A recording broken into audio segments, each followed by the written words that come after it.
Hey guys, happy Motivational Monday. I'm here with a very special guest, entrepreneur. So I'm gonna let him introduce himself. We're gonna get started today and talk to you guys about the struggles about entrepreneurship.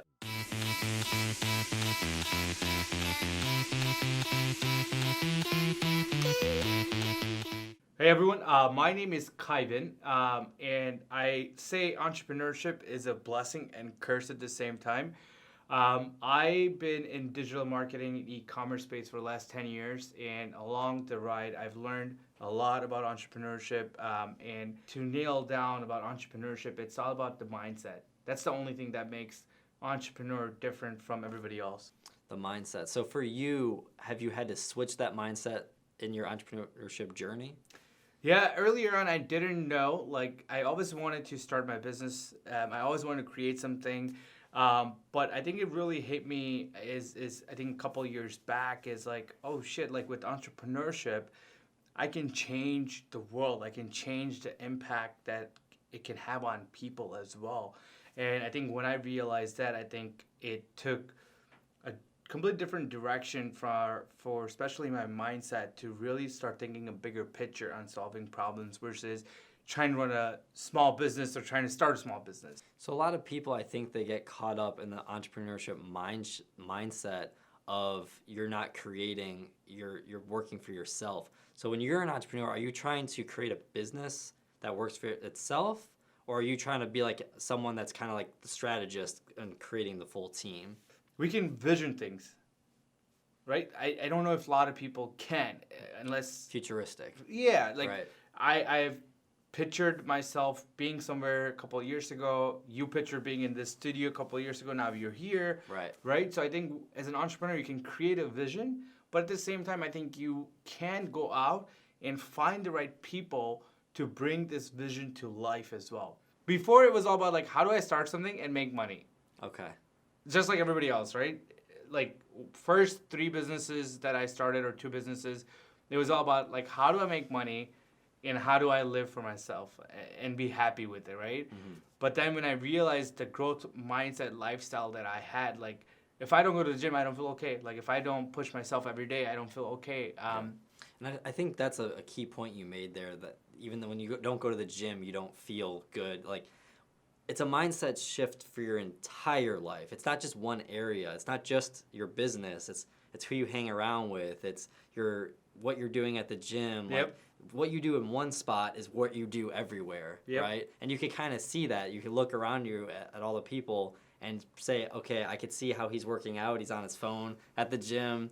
He's just like talking to people. You could pretty much guess how they perform if they at their day job or at their business, right? Oh yeah, like I think a lot of things what you can see and you can predict on how their other part of their life would be as well. Mm-hmm. People see the highlights, right, of success, but they don't see like what goes behind it. And what everybody says, it's just so cliche, right, that you got to put in the 10,000 hours before you see success. It's so true, but it is what works. So where are your 10,000 kicks? Oh man, I feel like I've passed 10,000 now. No, a lot of my failures in life, right, has taught me and has helped me get ready to what I will do and what I'm doing now, you know, with health and fitness brands and whatnot. Mm-hmm. And not every single one of them I've succeeded, but I think it's taught me a lesson, every single failure. And that's why like today, like I'm able to sit and say, okay, well, I know for a fact like I can do X with this brand, or I'm able to do Y, and I'm able to succeed here. But that comes, you know, I was shipping shit, I was like labeling stuff, like running the post office. That's all part of understanding and learning business itself, because business is it's a mind-blowing thing, and if you really understand all aspect of the business, Mm-hmm. I think you can really understand the life cycle and see how you can actually grow the business as well. Well, I think another thing, trial and error. So you said you learn from your mistakes. One of the big things that I always tell people is like you can learn from other people's mistakes. Yeah. So that's a big piece of like working with a team that has experience. They've already done the challenges. You can learn from their mistakes just by hiring them. Correct. Or just learning from them. I agree, but I also disagree because You definitely want to make sure, like, as an entrepreneur, you're trying to, first of all, you don't have a lot of financials, right? So Right. we're talking about just, you're not going to the VCs or PE firms and asking money. You're just literally starting something on your own as a side hustle, right? So you don't have a lot of money, right? So you're trying to figure this stuff out on your own. And what happens is that once you actually go all the way to I would say the bottom of the business, that means that like you know exactly how each part of the business is functioning. When you just hire somebody and you listen to them, right, and earlier on, what happens is that you miss this learning part. Now you're being relied on somebody else to coach you and walk you through, and that costs you money as well, right? Right. But when you are at that level, like when you're financial free, set. you're set, and you should be able to hire the right team and right people. So in the beginning phases, you need to put in the sweat equity. Exactly, right? And that's another piece I think of entrepreneurship is when you've done the trial and error of what works and what doesn't work, is you crave for results. And it's not just for results for yourself, but it's the people you're working with. Yeah. And I think we're all problem solvers as we're an entrepreneur, right? Yep, I definitely would agree to that. Like, we like to solve problem. And the other beautiful thing about being an entrepreneur, I personally think, is we know how to pivot. If you started with the project A and your vision was to make it into X, right? Knowing and understanding where the brand of the company's going or the project's going, you're more than willing to shift and turn and to get to your end destination, right? I think that's another beautiful thing that we understand very well as we know that we've got to pivot and we've got to shift in order to get to our dreams. And I think to that point, like, I think the testing part is so crucial, not just in the marketing and digital world, but also in life as well, right? Like sometimes when you're trying to do something in life, it's not going to work. That means you got to go back and re-strategize and rethink, like, why didn't it work and what do I need to do differently to make it work as well. And overall, I think this whole entire A/B test, it's all about like figuring out what are the objections. We try to complicate a lot. I feel like shit's already complicated. We try to complicate it even more. Right. So what I like to usually do is I like to just simplify things. And I've seen this work very well in my life. So I'm sure maybe you might be able to resonate with it. And if you're an entrepreneur and if you've gone through that phase in your life, you'll understand this as well, that at some point, like, we'll try to grab all of these different things, right? Like, hey, this is not working. I'm going to go here. I'm going to go here. I'm going to try this. I'm going to try this project. But what I really realize is that you really should focus on one or two things at the max. I would say two at the max, but one thing, get laser focused and learn how to say no to different opportunities. I'm the first one to admit that I had the hardest time to say no to things because I'm really good at what I do, so I get pulled into a lot of different places, and I love to be part of every single thing that we're doing, and I unfortunately can't. So therefore, like, I've realized that I have to say no, and I've got to just stick with two things. I think a hard part for people when they're starting too is asking. So like a lot of the opportunities that we get in our lives, the other person approached us or came to us, and it's like, oh, like I created this partnership or I got into this, but we don't ask the questions to reach out to other people for those opportunities because we're afraid to ask the questions that we want to ask when we're first starting because we don't feel like we have any value to provide. But little do we know, like, we do have value. It's just a matter of finding out what that value is. Yeah. And I think that was my biggest struggle when I started as an entrepreneur is just, I was like, I can do video. And it's like, what does that mean to people? It's like, okay, well, we don't need a video right now. Like, Yeah. it's showing like, well, you do, you just don't know you need it. And here's why. And I think providing samples and like providing, the value up front of how it's helped other people has helped me at least showcase, why it's valuable to people. Otherwise, they would just say, we don't need it right now. Right? Yeah. That's the biggest push away for myself. And I think the biggest struggle overall, like the big picture, is seeing that vision. Yeah. Is the whole team seeing where are we going and the client seeing where are we going. Yeah, and to that point, I also think, like, a lot of time, I feel like a lot of people don't know what the fuck they want. Like, they don't know what they want. So when you reach out to them, they're like, oh, I didn't know I could do this, or I don't even know what to do with it, right? So I think to that point, having that vision and how you actually add value to that vision is the most crucial point that like I think a lot of people should focus on as well. It's execution too, right? Yeah. I feel like so many people have ideas, and then they execute on just a few of them, Yeah. or if not any of them. And it's like this. Oh, I've heard this so many times from people. They'll see something online and be like, "I thought of that 5 years ago. Yeah. I had that idea. I could have created that." It's like you could have, But you didn't. but you didn't, and this person did, and now they're making millions of dollars. And to that point, you know, the other thing is as well as you start off, right? Like you're so excited, you're so motivated about this idea. You start off, you give it for 2 weeks, you do it for 3 weeks, you do it for 3 months, and you're not seeing results. And what 94% or 95% of people do is they give up at that point. What you don't realize is that that's just the starting point. Mm-hmm. There's so much stuff that you've learned from that phase and just alone that you should be able to move forward that failure and understand it as a learning, and that's when you start seeing a little bit of results, right? Companies aren't built overnight. Maybe some are, but from what I know is that it takes at least minimum of 10 years or so to become a very successful company in any category or any industry at all, right? And I think today we want things to be like this. I want it tomorrow. Yeah, and I think for our mindsets of being business owners is if we wanted to create it today, what are those steps to make it faster, right? Even if it is not today, it's like how can I do it faster and faster and faster? Mm-hmm. And I think persistence over time equals success. So you're preaching to me. Come on, I want to hear this. So if you really want to stick to something, I mean, you're gonna see the results over time, right? Yeah. And I think that's like my biggest takeaway for people overall is just stay consistent with it. Right? Yeah. So I personally believe that as an entrepreneur, there are 3 things that makes us very unique. Number 1 is I think dedication.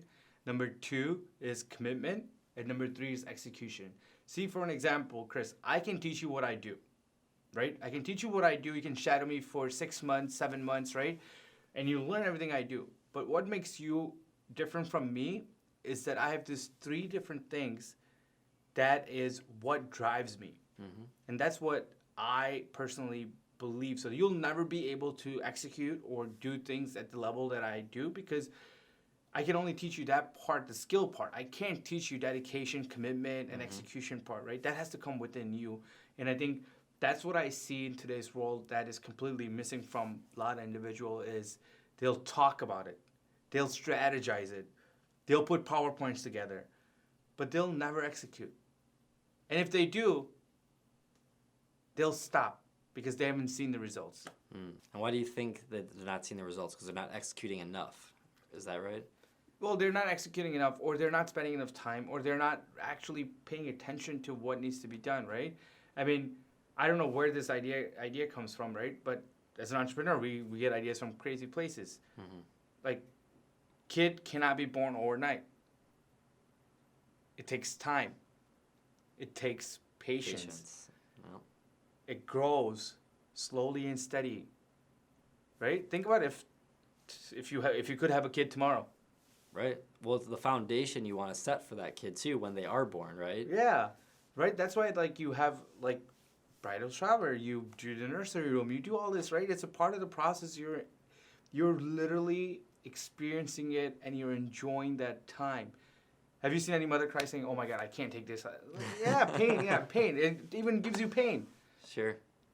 And you cry through it, and you at the end of it, you're so happy and joyful. It's a good analogy. Yeah. And I think that's a big question just outside of business. Yeah. It's just life, right? And I think that's what people don't realize is entrepreneurship is a style of life. Yeah. And I think that all the choices you make are usually revolved around Your life. around that. I mean, so for you to say that, I mean, that's huge. So what steps would you say for people to discover themselves that they could take, to start finding out who they are? First question, what is your short-term goal and what is your long-term goal? It's across everything we do in life, right? Like, what do you want out of life? I think a lot of people get caught up into the life rotation. The life is what we can actually create for ourselves. I think this is the most beautiful thing that we will ever experience, is being on this planet. And you should really figure out, like, how do you want your life to be? If you want to go travel tomorrow to Colorado, you should be able to do that. But a lot of people aren't able to because they've never thought through what they want out of life. They've taken what life gives them. So I would highly encourage you, sit down and really write down what you want to accomplish in life. Is it to, for an example, get a dog? Is it to travel the world? Is it to learn swimming? Whatever it is, whatever makes you happy is what you should do. And if not, figure out. Because if I asked you a question, do you want to lose weight? You'll tell me exactly how to lose weight. I guarantee you. You'll tell me, I got to eat clean. I got to go to the gym. I got to maybe start bicycling. I got to contain X number of calories. You know the answer. What you don't know is how do you execute. Focus on that part. And I think that's what will drive you in anything that you do. You know, once you figure out, like Simon Sinek says, find your why. Once you know what that is, there's nothing stopping you from doing what you want to accomplish, no matter what it is. Yeah, absolutely. And it's not entrepreneurship is not the most amazing thing in life. Sometimes I really sit in corner and wonder, like, why the hell did I become an entrepreneur? Or how the hell did I become an entrepreneur? Because it is a lonely ride. It is. You probably heard this, the lone wolf, right? Mm-hmm. It is a lone wolf. Like, your best friends and your friends are not going to be there for you. Nobody wants to put in the hard work. Nobody wants to be in front of a computer screen for 16, 17 hours and just plug away all day, every day.